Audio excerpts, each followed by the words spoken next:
Good morning or good afternoon to everyone, depending on where you're joining us from. Just give us one more moment and we'll go ahead and get started. Just want to allow a few more people to come on in. We do ask that you ensure that your mics are muted. Thank you.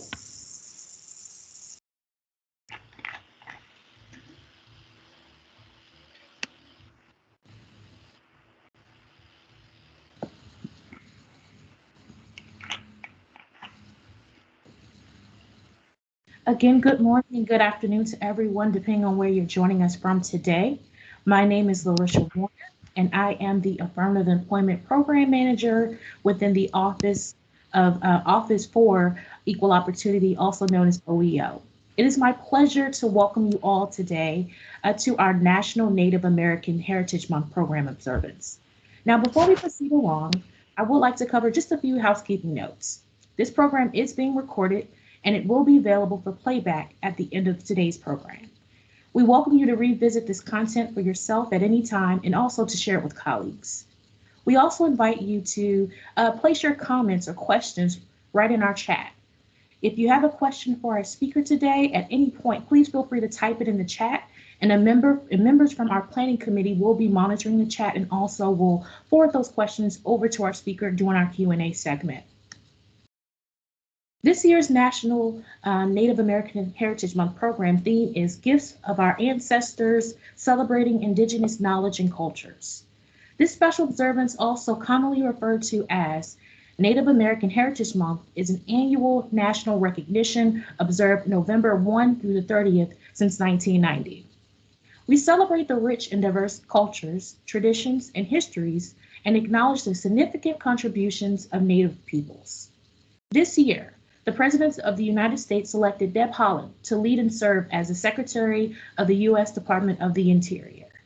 And on March 15, 2021, Secretary Haaland was confirmed by the U.S. Senate and made history by becoming the first Native American to serve as a cabinet secretary. She's also one of the first Native American women to serve in Congress. Throughout her career in public service, Secretary Haaland has broken barriers and opened the doors of opportunity for future generations. And on behalf of OSMRE's senior leadership, the Office for Equal Opportunity, and the Unified Regions 5, 7 through 11, we thank each of you for taking the time out today to celebrate and recognize National Native Heritage Month, featuring our guest speaker, Mr. Peter MacDonald Sr. And at this time, I'd like to hand the floor over to Mr. John Shoemate, who will formally introduce our guest keynote speaker for today. Thank you.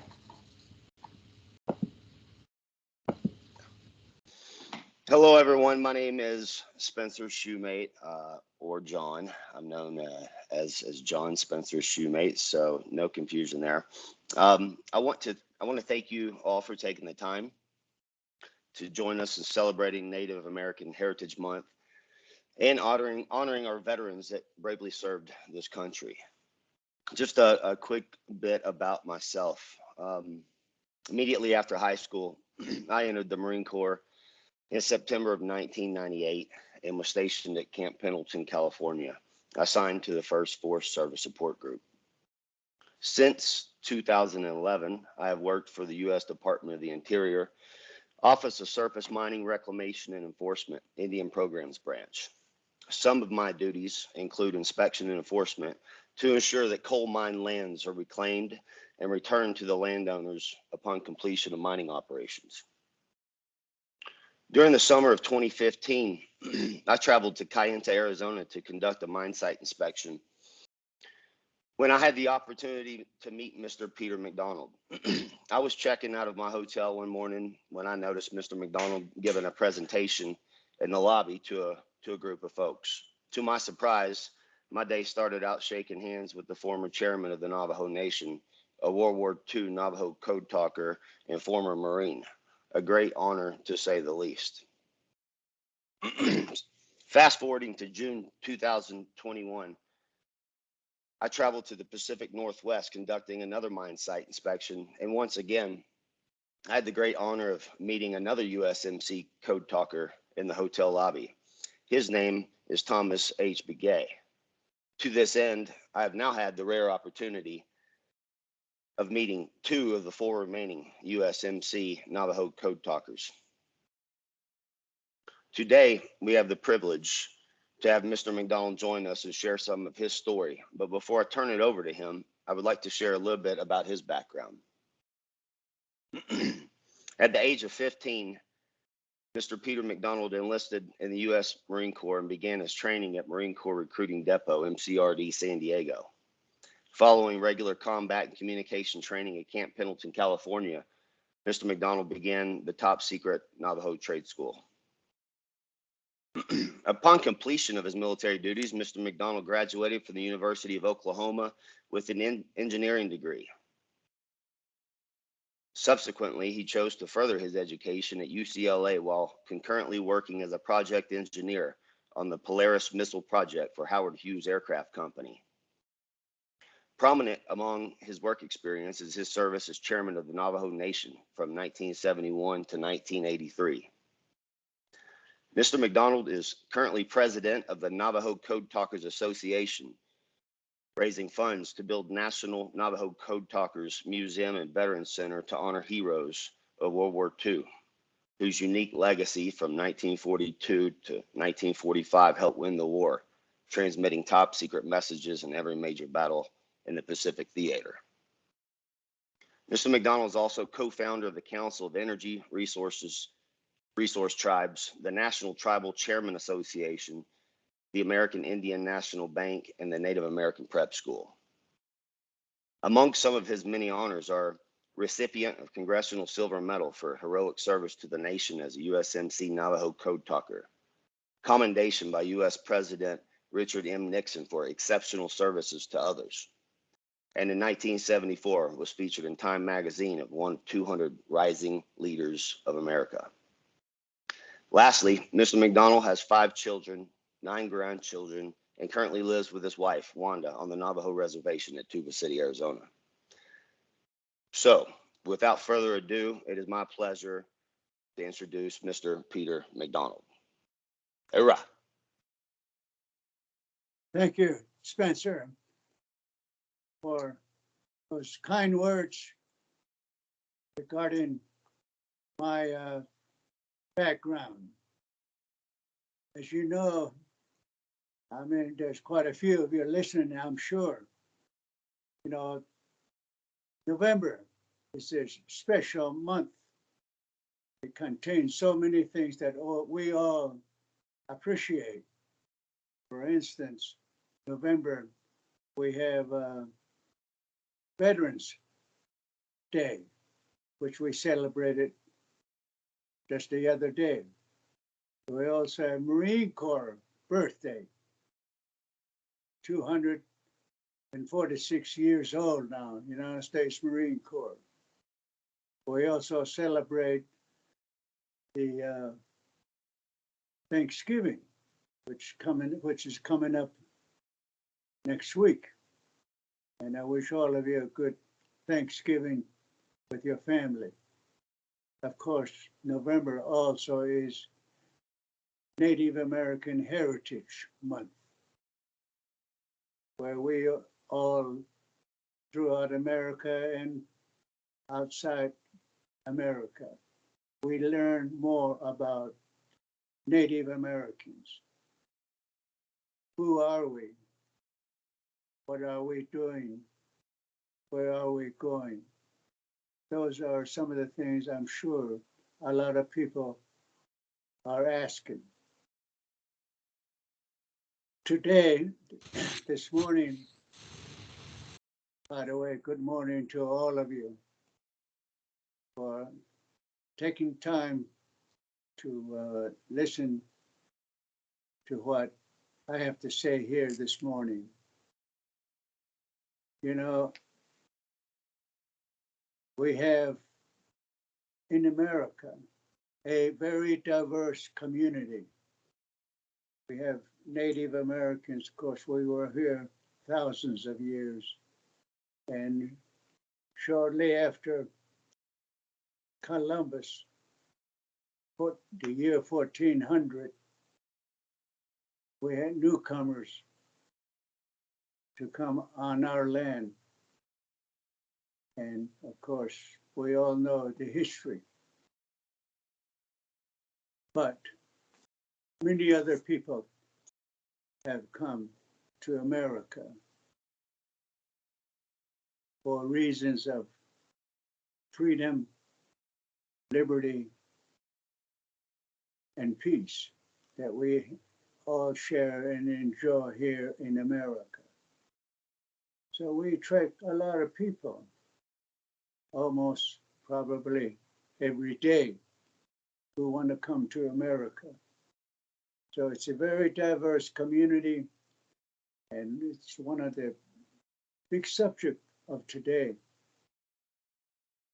And I'll give you a short story about how diversity can really work to protect and preserve our freedom, liberty, and peace that we all enjoy.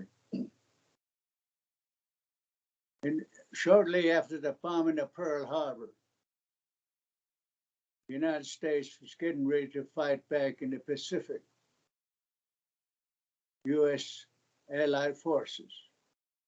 You know, this Pacific is a huge area.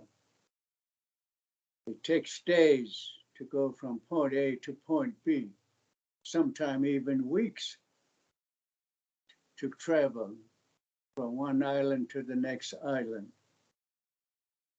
So while America was getting ready to fight back after Pearl Harbor, there was a great deal of communication that was going on, communicating with one another, the Air Force, the Navy, Marines, Coast Guards. There were a lot of communication regarding what our next move's going to be, what island we're going to invade, what route we're going to take, what are our plans. All these were communicated. These are very confidential, top secret messages. You don't want the enemy to know what your plans are. As a matter of fact, they tell us that as far back as you can go back in history, communication is one of the most important elements, or you might say weapon, in the wars seen today. And the one that whichever side that has the best communication normally has the advantage. Why? Because they will break your message, even if it's written in code, and will realize what route you're taking, what day you're going to be, what location, and they would be there waiting for you. So in our case, the enemy, Japanese, were breaking every military code that was being used in the Pacific by our allied forces, making it very difficult to strategize against an enemy that we had. This particular knowledge became public in January of 1942, just a few weeks after Pearl Harbor. A gentleman by the name of Philip Johnston was working near San Diego, California. He became aware of this situation, reading newspaper. So he took time to go to the Marine Corps base, San Diego, and talk with the Marine Corps communication officers, suggesting why not use Navajo language as a code? Japanese don't know Navajo language, he said. As a matter of fact, he said, maybe only 4 or 5 people know the language outside the reservation. So Navajo language is secure. So why not use the language as the military code to be used in the Pacific War. Well, it was very hard for Marine Corps communication officers to really understand what he was proposing. So Philip Johnston came back to the Navajo reservation, took 4 Navajos down to San Diego to demonstrate what he was suggesting.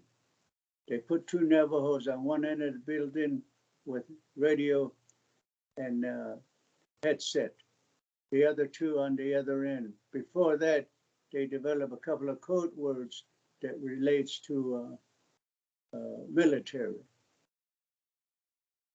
So they gave 2 on one end of the building a message in English. They sent that message in Navajo code to the other 2 on the other side. They compared the 2 messages. They were very similar, but not exactly alike. So Marine Corps communication officer San Diego decided, let's give it a try. So he asked the Commandant of the United States Marine Corps in Washington, D.C., permission to try this suggestion made by Philip Johnston. Philip Johnston was not a Navajo. His parents came to the Navajo reservation late 1800. They settled on Navajo, missionaries. Philip Johnston was just a little boy then. So he learned the Navajo language, playing with Navajo kids. And he also served in World War I, U.S. Army in Europe with communication unit. So he knows something about communication. That's why he made this suggestion. Well, the Commandant responded in February of 1942. The Commandant said, no, don't do that. We don't know these Indians, he said. All we know is what we see in the movies. When they see a wagon train, they yell and holler right around that wagon train, shooting arrows. This is not that kind of a war, so leave it alone. Number 2, the Commandant said, we don't know these Navajos. They may not be able to become a United States Marine. We have a real proud organization, Marine Corps, and we don't want anyone that might embarrass the Marine Corps. So get it, do the best you can. But with that rejection in February 1942, the enemy continued to move real fast in our direction in the Pacific, taking strategic islands that we need in order to get close to their homeland. Islands like Guam, Wake Island, and other islands. So, more pressure on the Commandant. Eventually, the Commandant said yes. Now, this is now in May of 1942. The Commandant suggested that try this Navajo code that you're talking about. And every military code are top secret.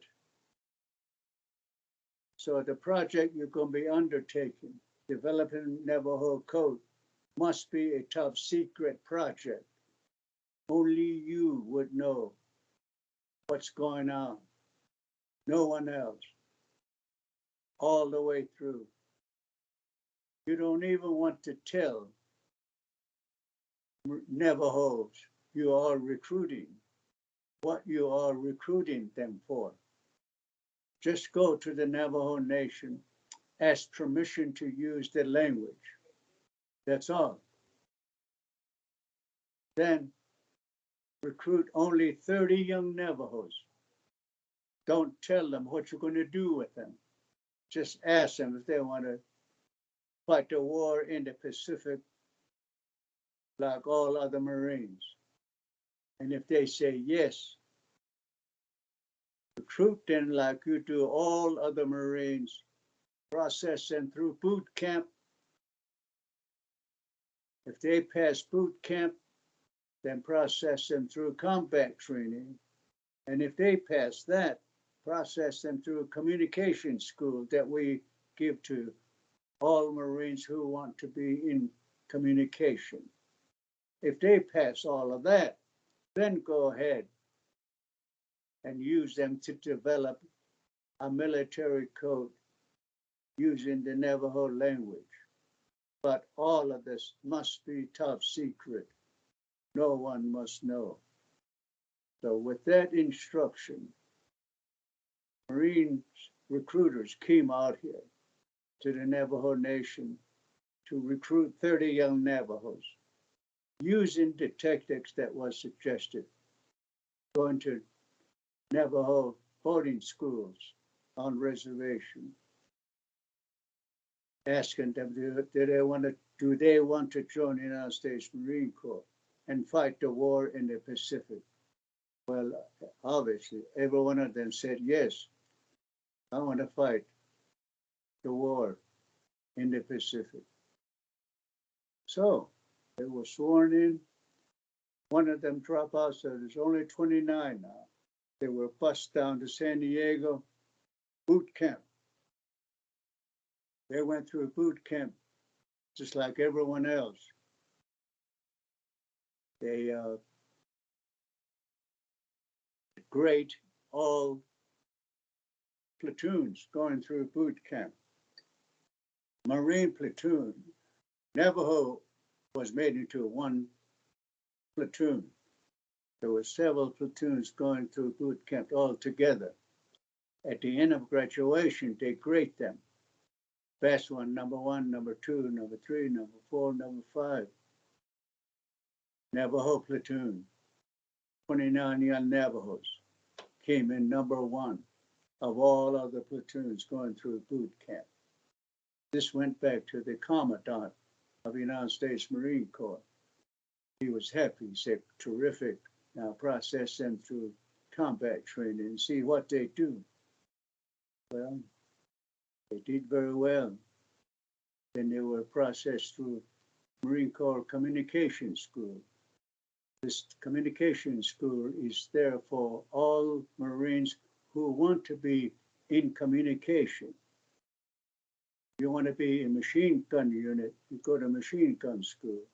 You want to be with a tank unit, you go to tank school. But for obvious reasons, but top secret, all Navajos who go through boot camp are processed through combat training and communication school. That's where they teach us how to use different communication equipment that was in use at that time, how to make minor repairs, how to run telephone lines from coconut trees to coconut trees. And they taught us Navy semaphore signals. Also, Morse code. Morse code went something like this. Da, did it, da, da, did it. That was one of the coding systems that was used at that time. So, these 29 young Navajos, now we're talking May of 1942. Past all of them. They were then separated from all other Marines. And the United States Marine Corps colonel, a full bird colonel, took charge of these 29 young Navajos. They were then bused down to a top secret location east side of San Diego, Camp Elliott,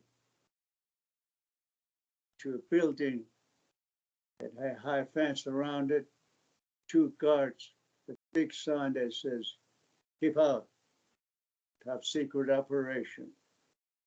These 29 young Navajos will pass through that gate into a classroom. In that classroom were tables, 4 chairs to each table, with writing tablets, pencils, blackboard, with chalk and eraser. Colonel then addressed the 29 young Navajos. Now we're talking June of 1942.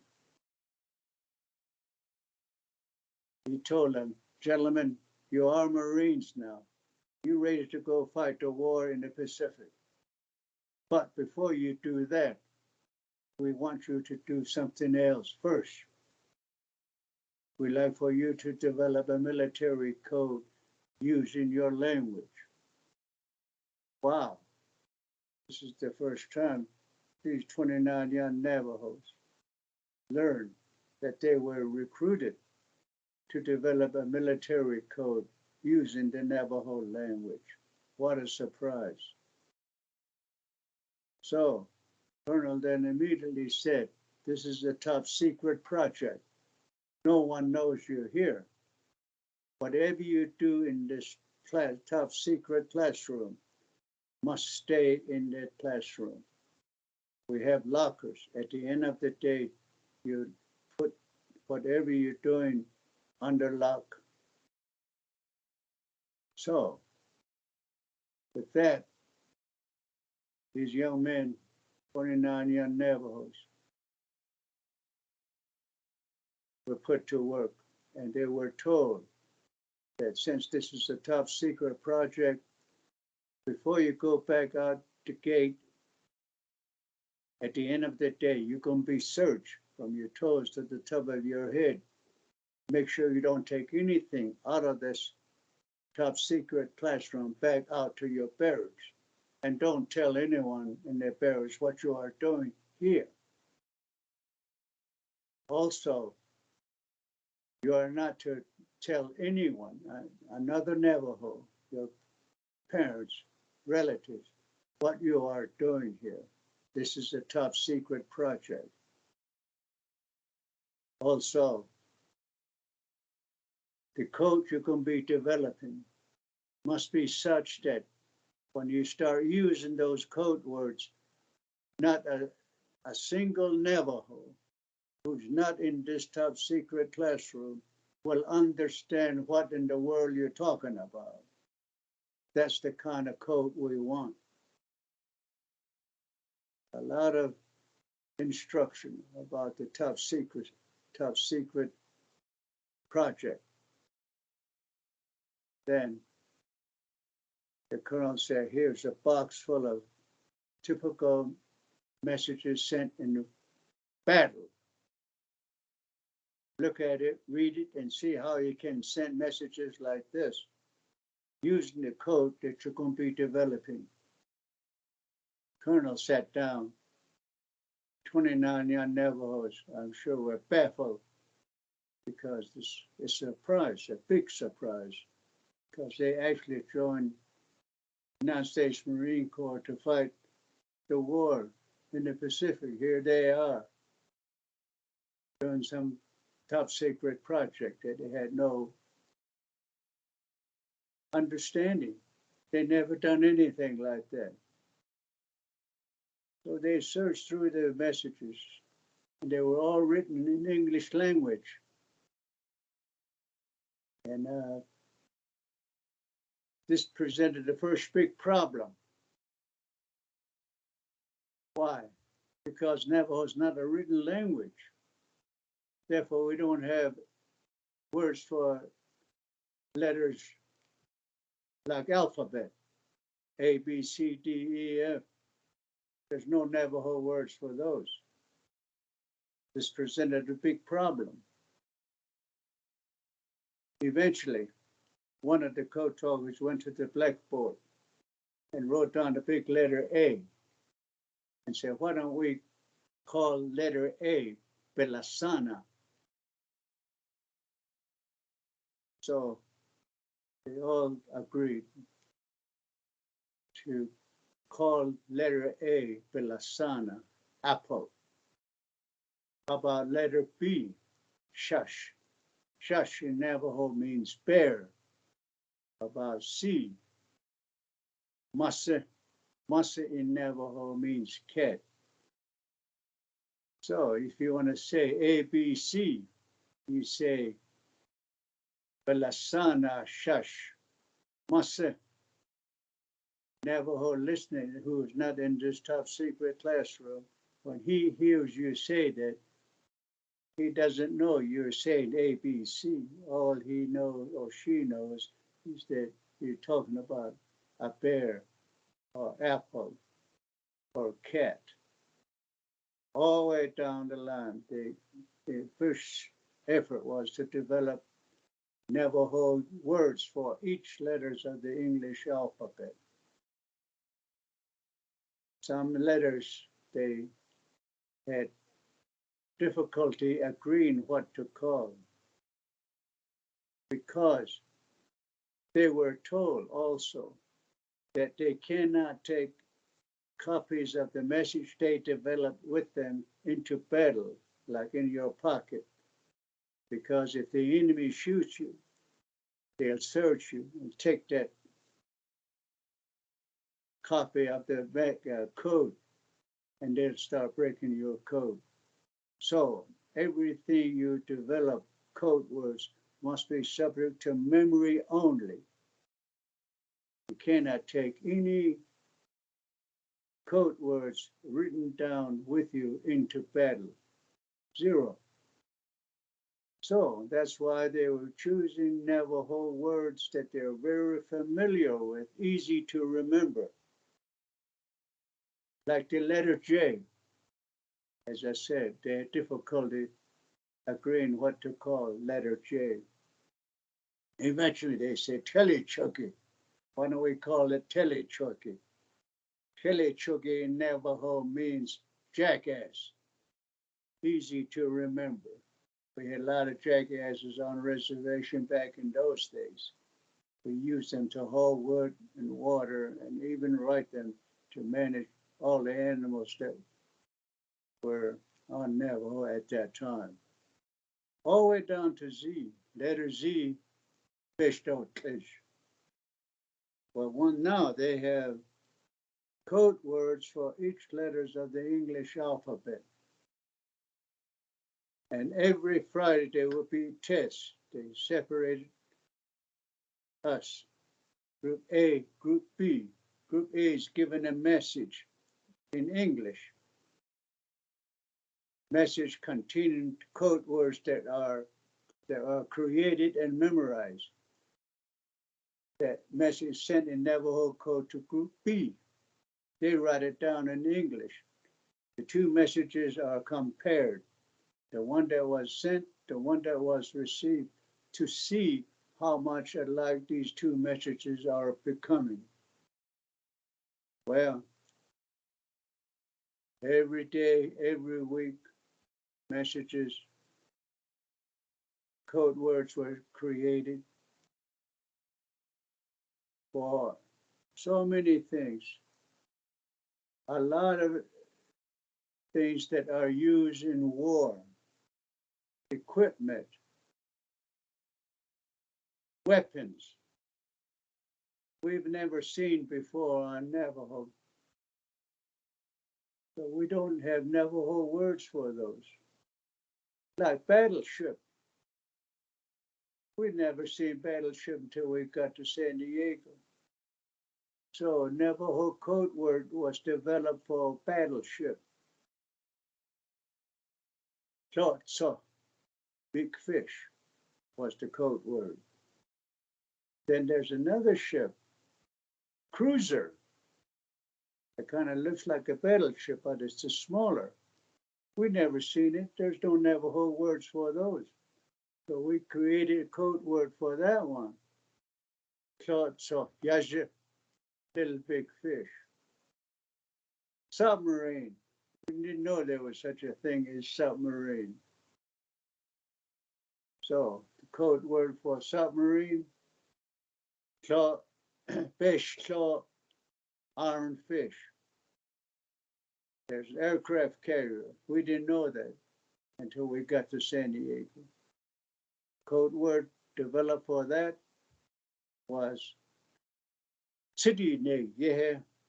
City Neg Yehe in Navajo means one that carry birds. That would be code word for aircraft carrier. Dive bomber.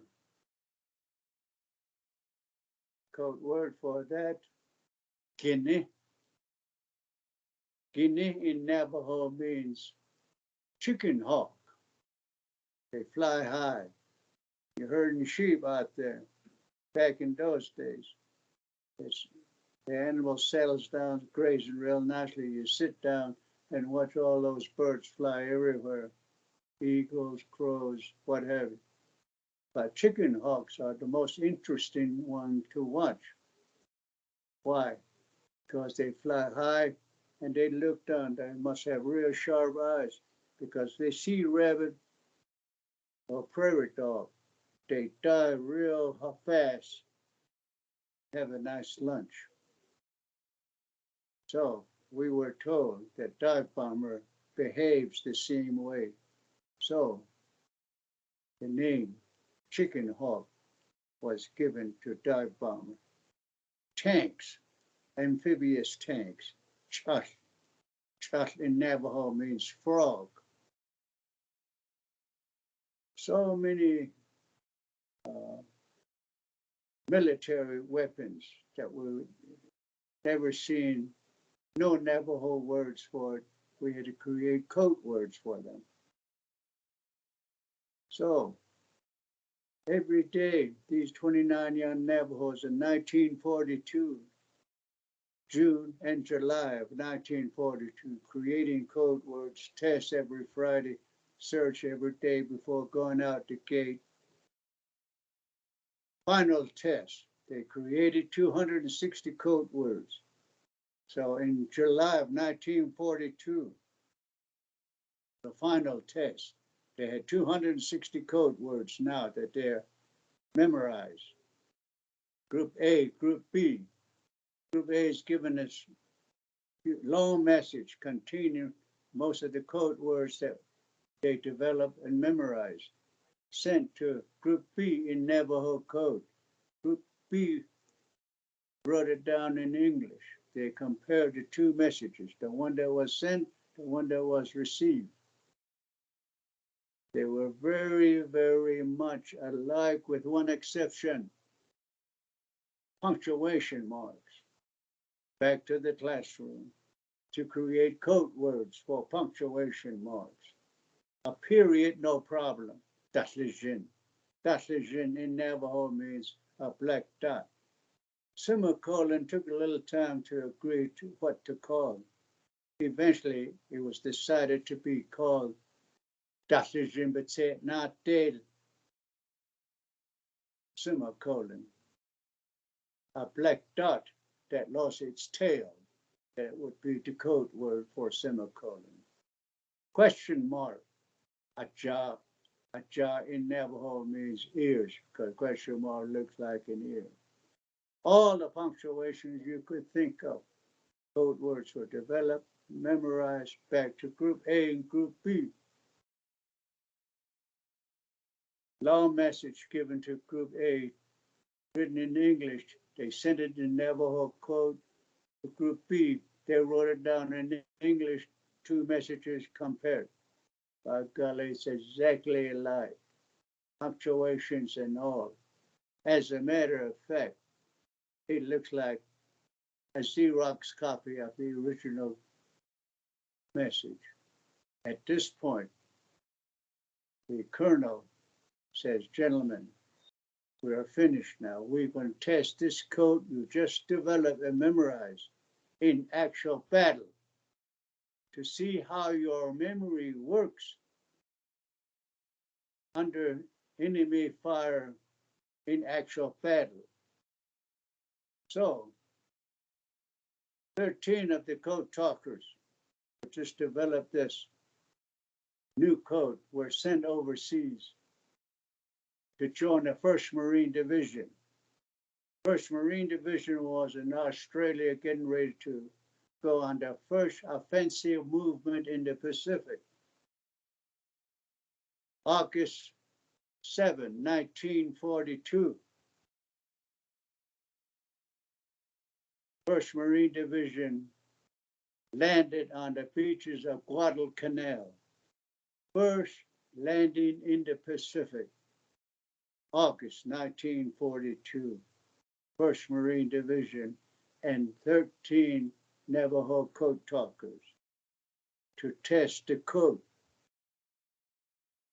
After 3-4 weeks of heavy battle on Guadalcanal,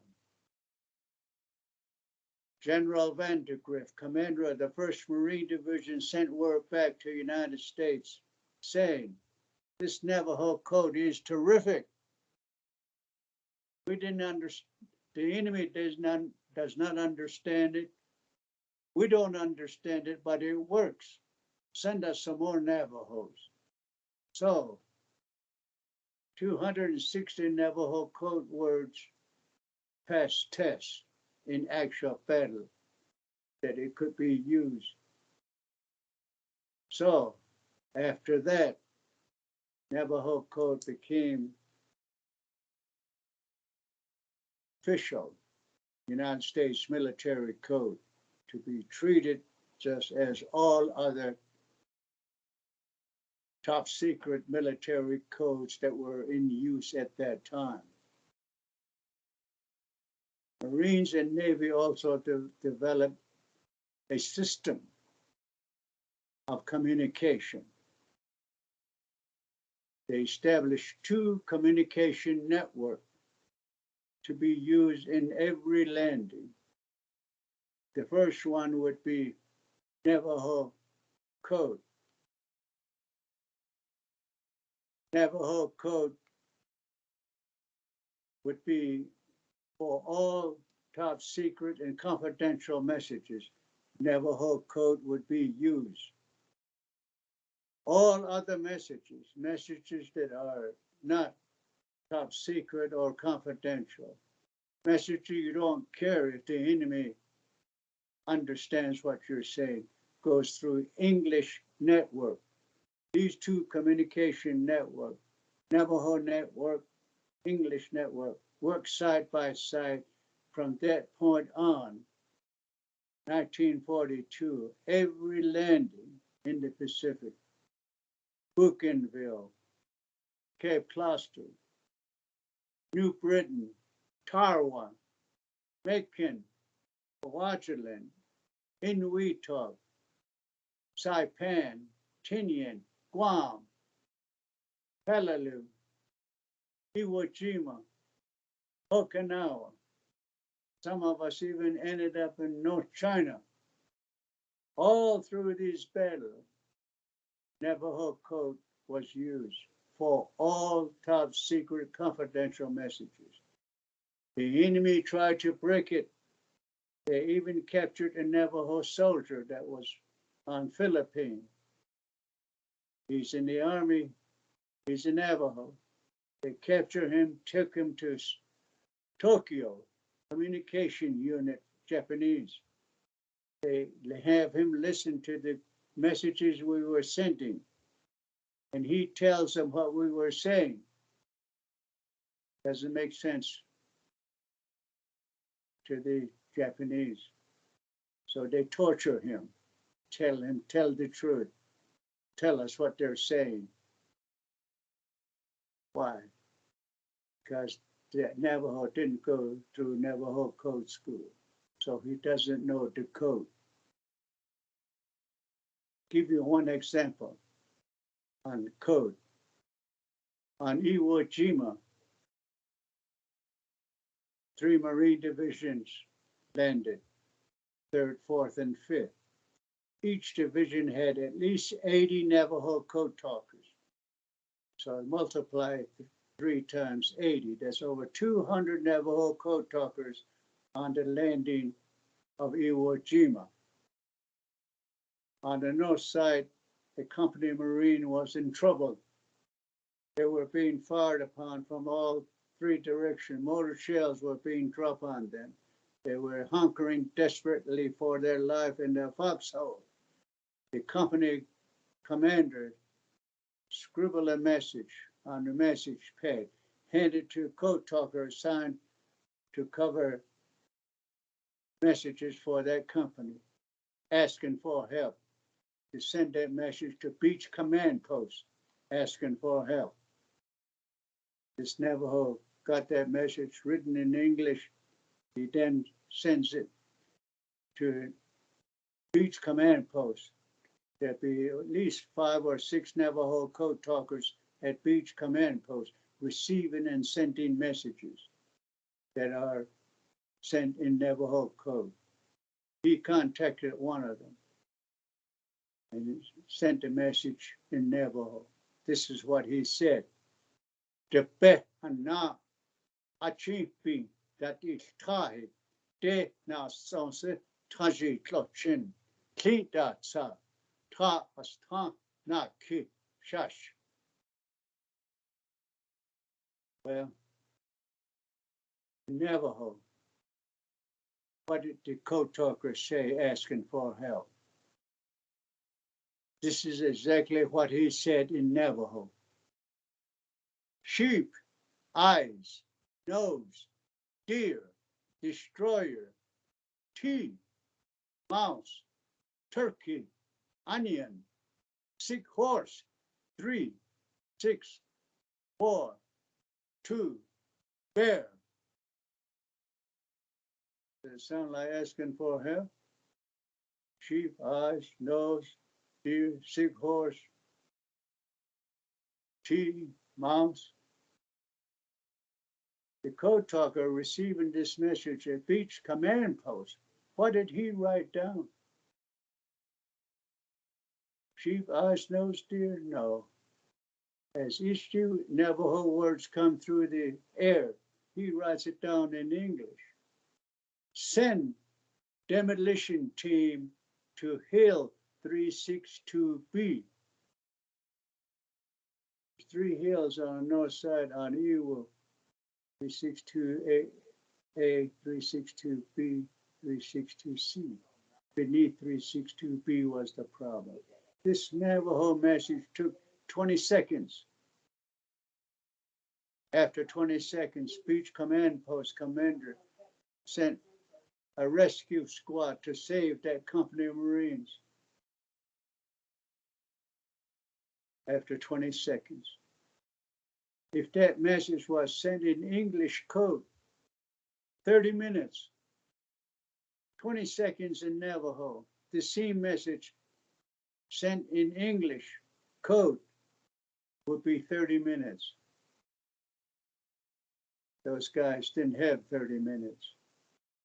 That's why Major Connor, 5th Marine Division Communication Officer, said,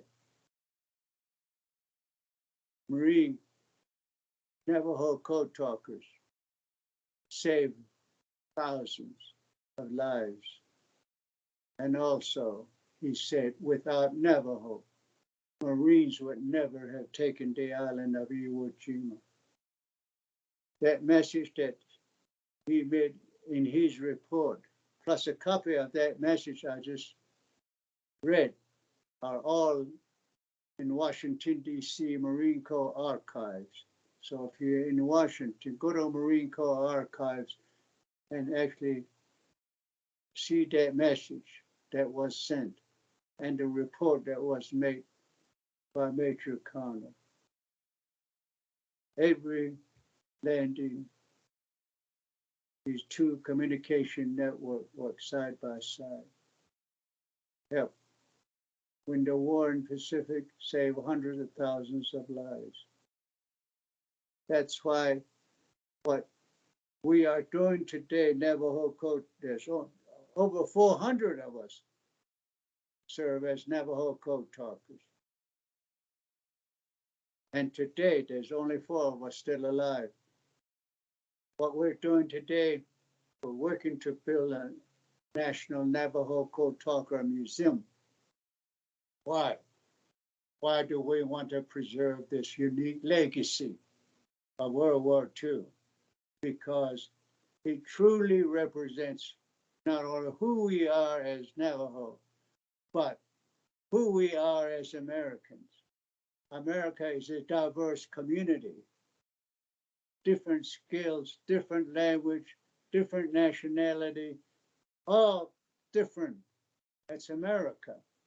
And if we all work together using the skills that we are blessed by our Creator, the language or other different skills, if we use all of that that has been given to us by our Creator and become one, we are invincible. We cannot be defeated. So we believe very strongly that this unique legacy of World War II can tell the world that we, no matter how different we are, can use our diversity to protect our land and to preserve our freedom, liberty, and peace that we all enjoy.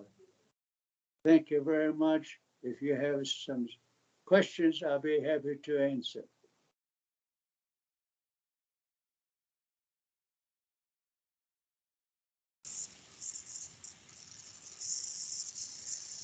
Thank you, Mr. MacDonald.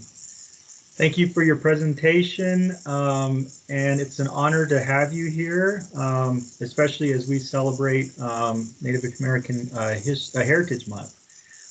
So again, just want to thank you for your presentation, for your service to our country, and for your leadership for the Navajo people and other indigenous communities. So with that, we're going to move to a question and answer. So if any of you have questions, please type them into the chat and we will start relaying them.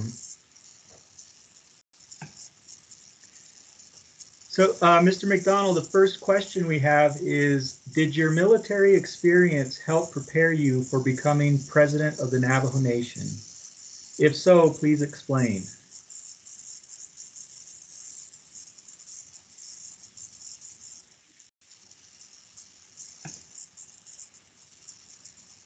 So it's several ways. Number one, obviously, if there is an enemy, you have to strategize as how best to defeat that enemy. That system, that type of understanding goes anywhere, individually or as a leader of a nation. Nations, like Navajo Nation, United States is a nation. We all have problems within the community, problems within the society, and we need to understand how best to give solutions to those problems that exist. So military training teaches you that if there's a problem, then you have to devise a way to defeat it. Same thing as a leader. Though also, as a veteran, we have educational benefits. I used that GI Bill, educational benefit, to go to school and get my engineering, electrical engineering degree from University of Oklahoma. So with that degree, I got a job with Howard Hughes down in Los Angeles area, working on his aerospace program. And that's where I learned that the skill that you learn, you must learn to use it in such a way it benefits not just the company for whom you're working, but it benefits the nation. So those kind of skills that is out there for all of us to learn is very useful as a leader. It would be difficult if you just stay at home and not do anything and then run for a chapter officer or be a president, because you don't have the right kind of experience to resolve difficult problems that faces every nation. And you only have a short time. You don't have the rest of your life to do that. Thank you. Thank you for that. The next question is, have you worked with other code talkers from other tribes on this National Museum?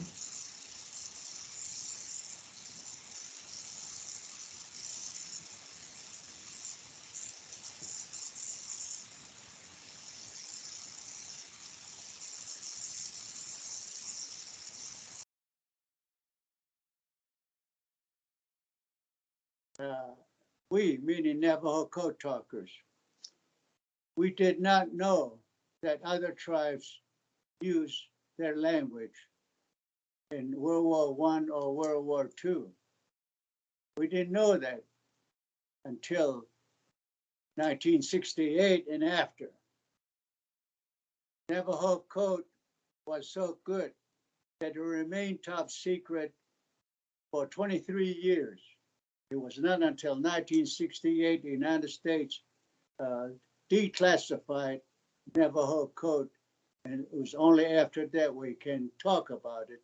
And it was only after that that we learned that other tribes had used their language. But we don't know how they did it, other than the fact that they used their language. Navajo Code was a code. Not even another Navajo who had not gone through that code school would understand what in the world we're talking about using our language. I don't know if they had something like that with other tribes, but I know they use their language. It's two different things. If I talk using the regular Navajo language to another Navajo person, that's not a code. That's just anybody could understand that. But we use the language and develop a code that only we, the 400 of us, knew and understand what it meant. So another Navajo who had not gone through the code school would have absolutely no idea what in the world we're talking about. Okay, thank you. The next question was, what was the age of the Navajo men that, I guess when they were recruited for this Code Talker project? What was the age group or the ages of that first group?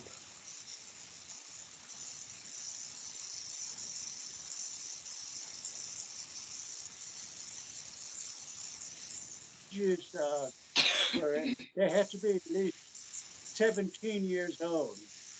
I think the first group, the 29 that went in, I think they were 17, and the oldest one was like 30 years old.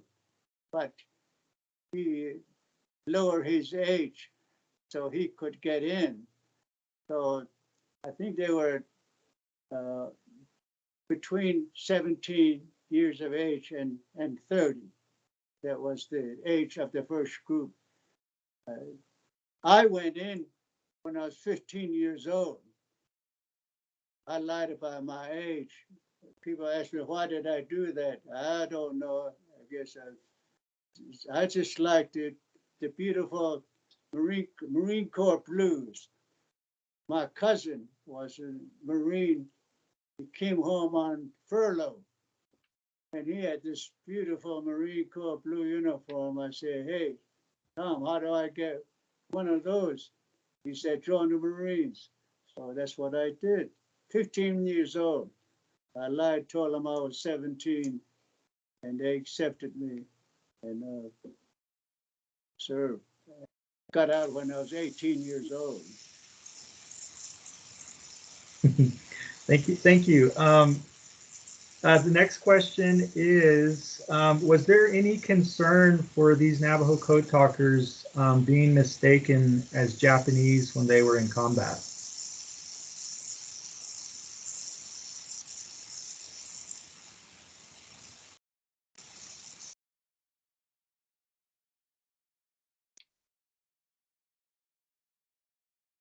That happened the early part of the war, 1942 and 43.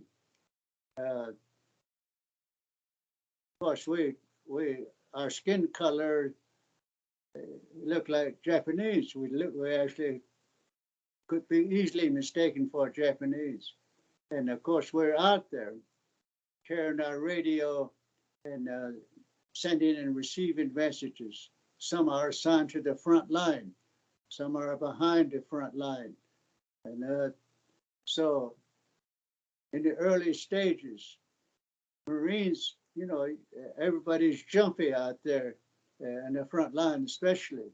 And so they see this brown skin, black hair guy with a Marine outfit on, stick a bayonet on their back and tell them and take them to where they keep the Japanese prisoners. And that's where they take all your clothes off and question you. Well, they keep saying, I'm a Marine. We can't say we're code talkers because it's top secret. So always say we're Marines. So what had to be done is we call the colonel in every battle. We code talkers report directly to a colonel. We have in the battle, whatever landing, they always assign a senior Navajo Code Talker to whom we all speak. He then makes contact with the colonel. We don't speak to anyone else.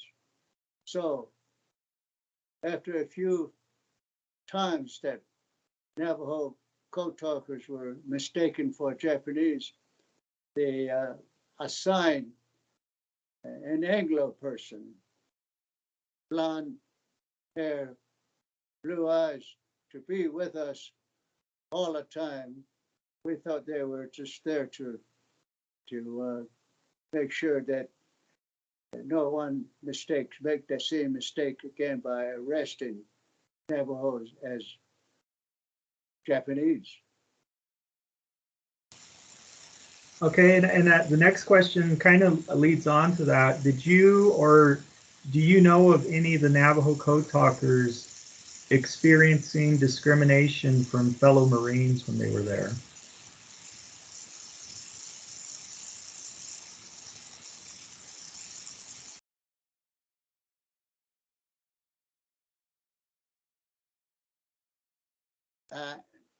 Not in the way that, say, the blacks were subjected to discrimination. The way they treated us, the Native Americans, was that in a kind of a joking way, like, "Hey, chief," and the kids say, "We're not a chief. We're just a soldier just like you are." Or they may just make snotty remarks, but no direct harmful way of discriminating. They try to make it like it's a joking, teasing thing.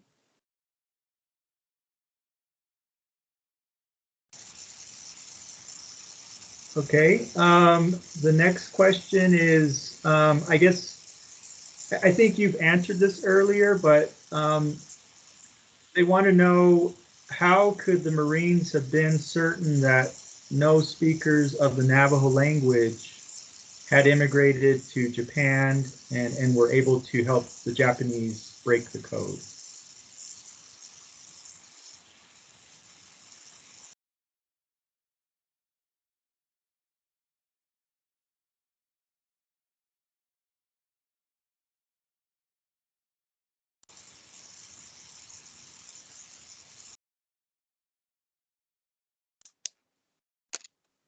Who did that?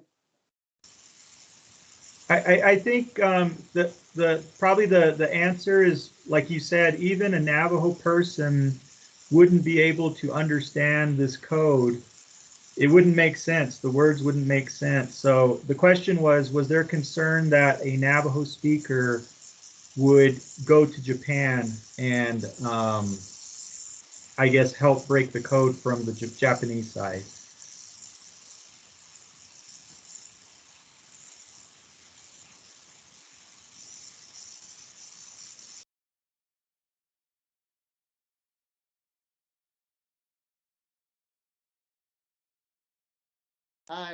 I imagine that they spend a great deal of time, they could break it, but it's difficult to do because for it's even words like that, T-H-A-T, that the word that, we don't say a d. It's a Navajo word that everybody understands, but we say taji bitch ah. Taji bitch ah in English means turkey's hat. When I hear turkey's hat, taji bitch ah, I don't think about turkey wearing a hat.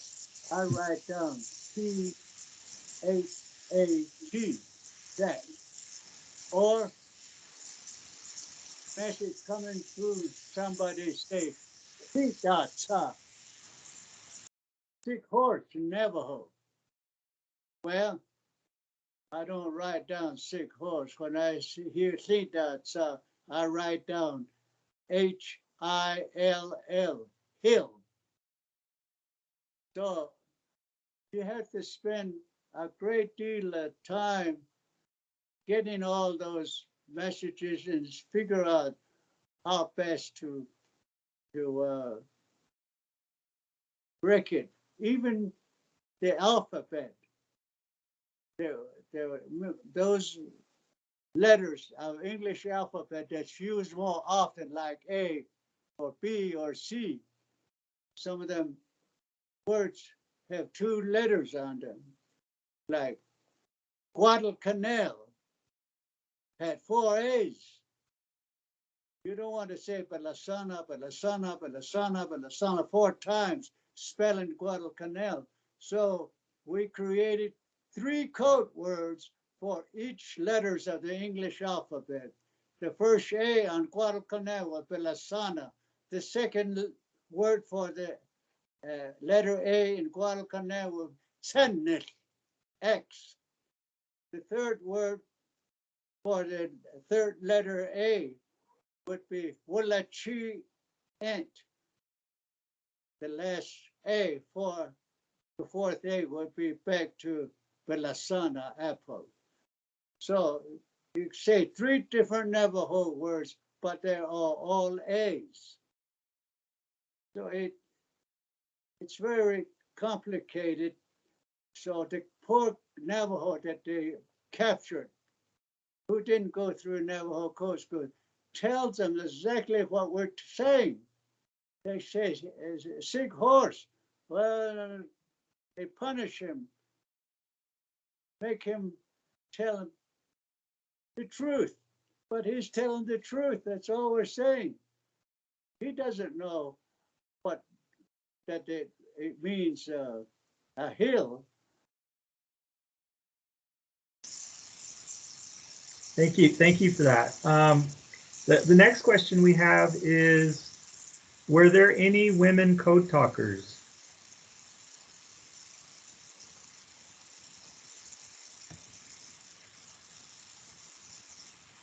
All men. not only all men, but the you know, in World War II, no women was in the battlefield. We had nurses, we had women Marines, we had Navy women waves, they call them. They don't go into battle, they get a maybe close rear echelon. But Navajo Code Talkers were all men, and over a dozen were killed in action. They never made it home, killed on one of those islands, and about 24 wounded. So it was not an easy job. Okay. Does anyone else have any more questions for Mr. MacDonald?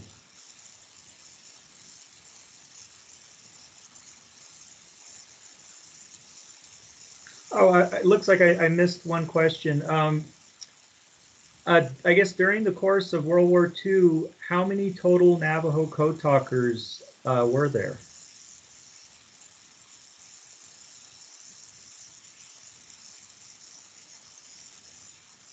420. That's what they tell us. Because there were 6 Marine divisions, and each division had at least 80 Navajo Code Talkers assigned to them. So whichever division is going to do the landing, Code Talkers within that division participate in that invasion. Like I said earlier, 3 divisions landed on Iwo.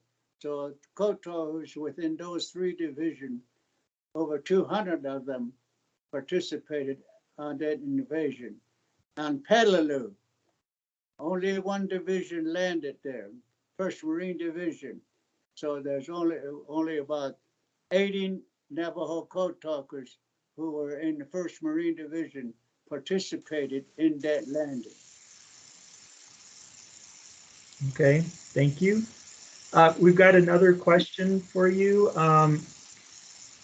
What do you tell young Navajo people who want to join the Marines now?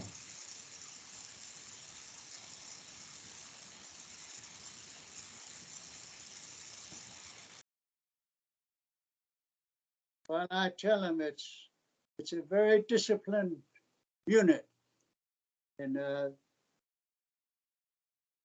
Marines are always used to first get into the battle, and they don't go in huge forces. It's a small unit, and some wars are coming smaller version than like in Europe. It was a real all-out war everywhere, whereas in the Pacific, it was island. And then once you secure that island, you rest, then another island, then another island. So it was a different kind of a war in the Pacific than it was in Europe. So join the Marines, it's a good unit, or if you, provided you pass the boot camp. And of course, all other service units, Navy, Army, Air Force, Coast Guard, they're all good. They all have special duties to do. Of course, the Army has all. The larger unit is the Army, and the next larger one could be Navy. Thank you. The next question is, when you talked about having 3 Navajo words for each English alphabet, for example, when you had the 3 letters or the 3 words for A, were those always repeated in the same order, or was that randomized which order they would go in when you used multiple letters?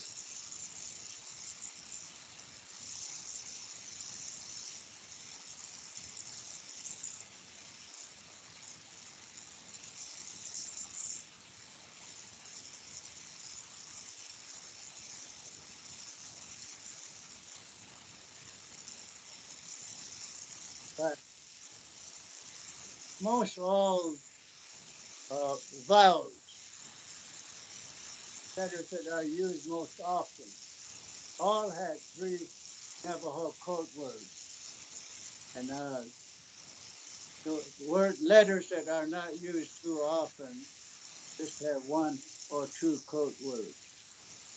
So that's how we developed the code word for each letters of the English alphabet. So I guess to follow up, so for example, for A, was it always apple, axe, ant, and then repeat, or would you switch it around and maybe do axe, ant, apple?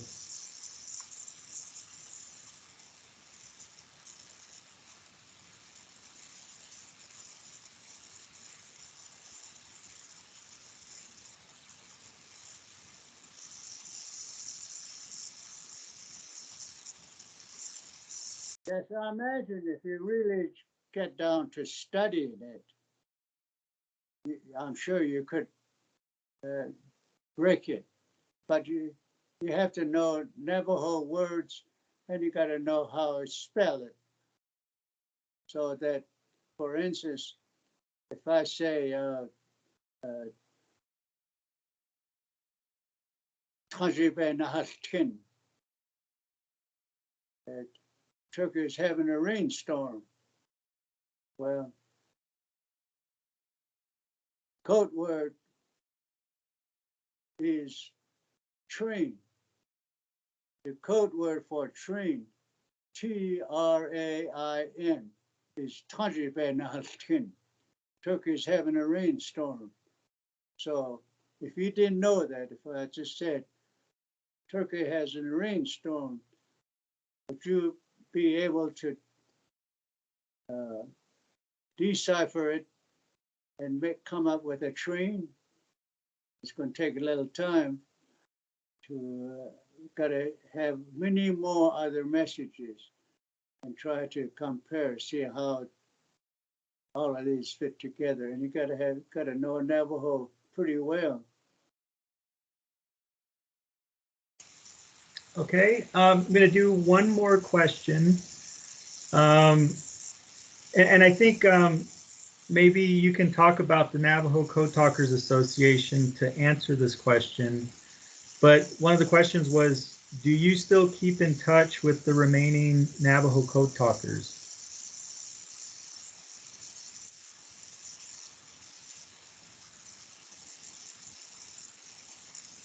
The 4 of us still alive.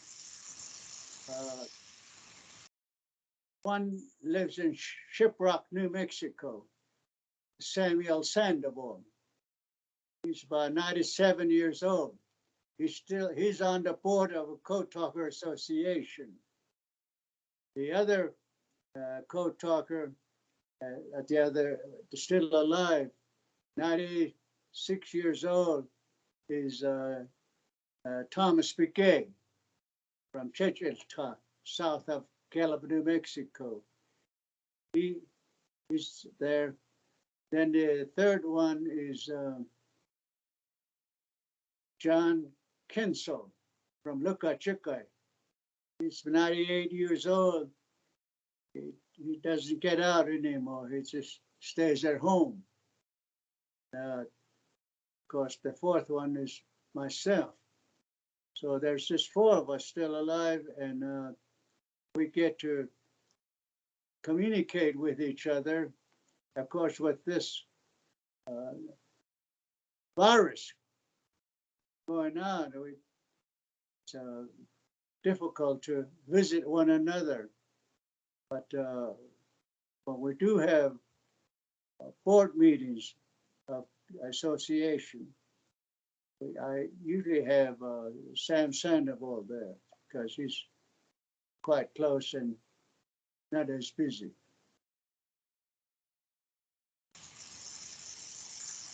Okay, again, Mr. MacDonald, I just really want to thank you for spending time with us today, sharing your experience and your story, and teaching us about the Navajo Code Talkers.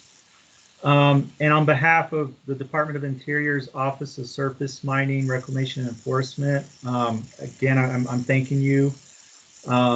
Thanking you for your service to our country, as well as being a leader for the Navajo people. I guess in closing, I kind of wanted to go back to the theme of this year's Native American Heritage Month. Gifts of our ancestors, celebrating Indigenous knowledge and culture. As we just heard from Mr. MacDonald, an Indigenous language was used in World War II and helped the Allied forces win that war. And I kind of wanted to highlight that because I think as we celebrate Native American Heritage Month, there's a lot of Indigenous knowledge that has been shared by tribes that we use to this day. One example, I think, just that's kind of relevant for the time we're in is syringes. Syringes were used by Native Americans well before European contact. So things like that. There's a lot of Indigenous knowledge that has been shared with the world. And I hope that as we continue to have events like this, they provide opportunities for us to learn about these Indigenous cultures and the rich and diverse histories they have and the knowledge that they provide. Again, just recognizing that these Indigenous cultures predate the United States of America. And they're very sophisticated, and I think more importantly, Native cultures are still thriving. So I encourage everyone to look into your nearest Native community. Speaking for myself, I'm Navajo. We always like to share our culture. I think it's something that we're always willing to teach people about our culture, and I think that's true for a lot of cultures. So as we end our Native American Heritage Month event, I want to thank all of you for participating today and spending time. And I'm going to give you back some time on your day. Again, thank you, everyone. Have a good day. Have a good rest of Native American Heritage Month. Have a good Thanksgiving and have a good holidays. Thank you.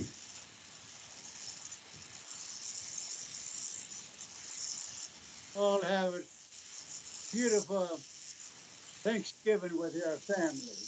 So it's part of our Native American heritage, as I understand.